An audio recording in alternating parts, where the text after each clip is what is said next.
You have to speak in English in my class. Introduce yourself. My name is Black Gowda. What is it? Karegowda, ma'am, Karegowda. My father name is Snake King. What are you saying? Snake King, ma'am, Snake King, Nagaraja.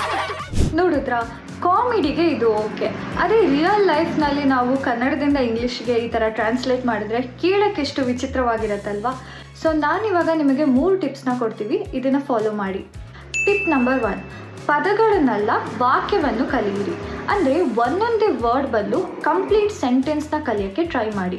For example, when did you come, ನೀನು ಯಾವಾಗ ಬಂದೆ ಅನ್ನೋದಕ್ಕೆ when did you came ಅಂತ ಹೇಳಬಾರ್ದು, when did you arrive, when did you come ಅಂತ ಹೇಳಬೇಕು. ಈ ಥರ ಹೇಳೋಕ್ಕೆ ಟ್ರೈ ಮಾಡಿ. ಸೊ ಪದಗಳನ್ನು ಬಿಟ್ಟು ನೀವು ಪೂರ್ತಿ ಸೆಂಟೆನ್ಸ್ ಏನಿರುತ್ತೆ ಅದಕ್ಕೆ ಕಲಿಯೋಕ್ಕೆ ಟ್ರೈ ಮಾಡಬೇಕು. ಟಿಪ್ ನಂಬರ್ 2, ಹೆಸರುಗಳನ್ನು ಬದಲಾಯಿಸಬೇಡಿ. ಯಾವುದೇ ಭಾಷೆಯಲ್ಲಾದರೂ ನಿಮ್ಮ ಹೆಸರು ಸೇಮೇ ಇರುತ್ತೆ. ಫಾರ್ ಎಕ್ಸಾಂಪಲ್, ಇವಾಗ ಕರೇಗೌಡರ್ ಅಂತ ಹೇಳಿದರೆ ಅದು ಬ್ಲ್ಯಾಕ್ ಗೌಡ ಅಂತ ಆಗೋದಿಲ್ಲ. ಹಾಗೆ ನಾಗರಾಜ ಅಂತ ಹೇಳಿದರೆ ಸ್ನೇಕ್ ಕಿಂಗ್ ಅಂತ ಆಗೋದಿಲ್ಲ, ಅದು ನಾಗರಾಜ ಅಂತಲೇ ಇರುತ್ತೆ. ಟಿಪ್ ನಂಬರ್ 3, ಭಾವನೆಗಳನ್ನು ಅರ್ಥ ಮಾಡ್ಕೊಳ್ಳಿ. ಕನ್ನಡ ಶೈಲಿ ಬೇರೆ, ಇಂಗ್ಲೀಷ್ ಶೈಲಿ ಬೇರೆ. ಫಾರ್ ಎಕ್ಸಾಂಪಲ್, ನನ್ನ ತಲೆ ತಿನ್ನಬೇಡ ಅನ್ನೋದನ್ನ ಡೋಂಟ್ ಈಟ್ ಮೈ ಹೆಡ್ ಅಂತ ಟ್ರಾನ್ಸ್ಲೇಟ್ ಮಾಡಬೇಡಿ. ಅದ್ರ ಬದಲಿಗೆ ಡೋಂಟ್ ಅನಾಯ್ ಮೀ ಅಂತ ಬಳಸಿ. ಇಂಗ್ಲೀಷ್ನ ಡೈರೆಕ್ಟಾಗಿ ಟ್ರಾನ್ಸ್ಲೇಟ್ ಮಾಡೋದು ನಿಲ್ಲಿಸಿ.